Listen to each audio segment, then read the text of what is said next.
سلام البنات، ان شاء الله تكونوا بخير وبصحة جيدة. قبل ما نبداو وصفتنا نهار اليوم نصلي ونسلموا على الحبيب المصطفى عليه افضل الصلاة والسلام. وصفتنا نهار اليوم راح تكون كمونية ولا كبدة بلا صوص، كل واحد كيفاه يسميها. هنايا عندنا كيلو تاع كبدة، شوفوا غسلتها ونظفتها مليح وقطعتها كاريات. وهنا عندنا راس تاع بصلة كبير، تقصيه كيما هكا ولا تقصيه كاريات كيما تبغي. وهنا عندنا حبة طماطم كبيرة رابيتها ومعاها نص ملعقة طماطم مصبرة.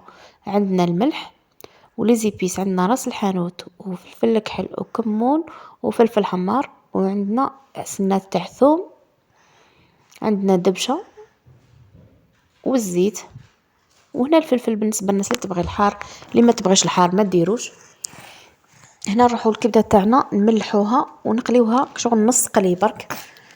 كاين اللي يطيبوها مباشرة في لاصوص، بصح انا نبغي الطريقة هذه تجيني بنينة خير من اللي تطيبيها منه فيه في لاصوص. هنا ملحت الكبدة تاعي ونحاول نقليها نطيبها نص طياب كما قلت لكم. هنا شوفوا بعد ما طابت ما نيبسوهاش، قلت لكم هنايا بعد ما طابت نص طياب. شوفوا هذاك الزيت اللي قليت فيه الكبدة تاعي نعاود نطيب به، ندير شوية منه ونحط فيه البصلة تاعنا. واللي ما يبغيش البصلة هكا يربيها نورمال، كاين ناس ما تبغيش تلقى البصلة هكا خشينة.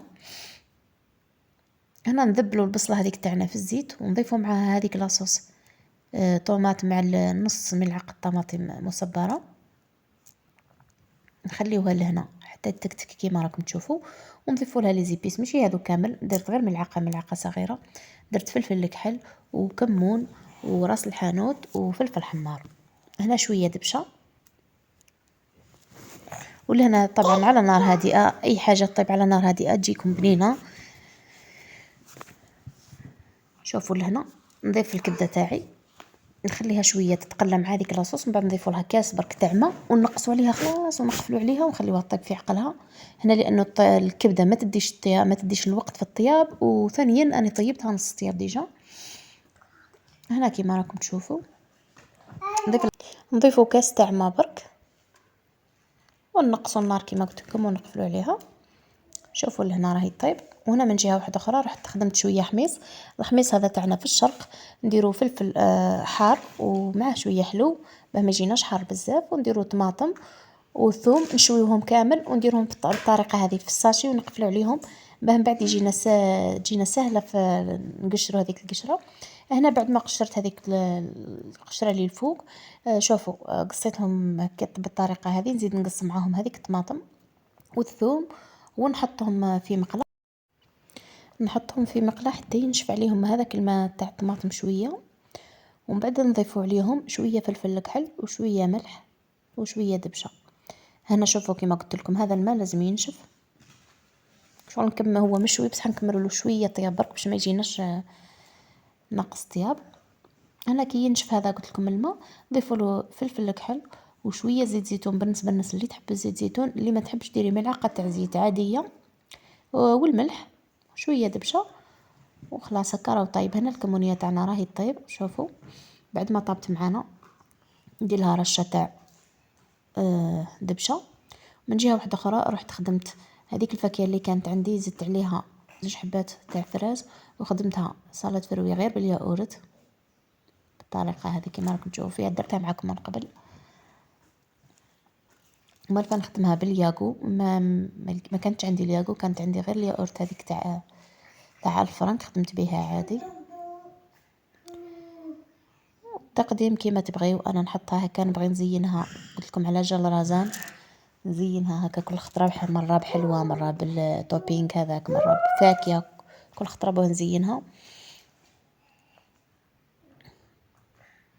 غير حبه حبه حبه. وانتم درتوا مش محتاج نشري كل 1 كيلو من كل فاكهه، ولا حبات اللي كان عندكم وديروا بهم سلطة فروي.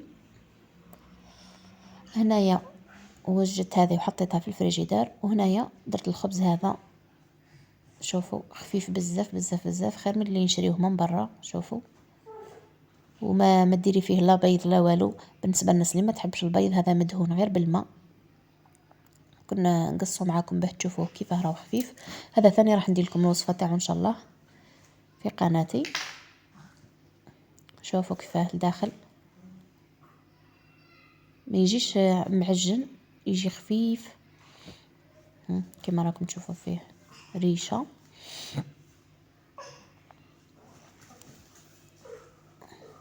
وهذا هو وصفتنا نهار اليوم. راح تشوفوا معايا الكمونية في صحن التقديم والحميص.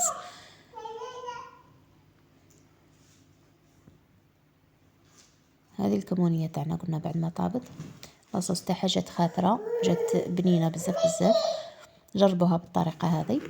نسيت نقولكم باللي في ليزيبيس غير الكمون اللي دير 2 ملاعق منه.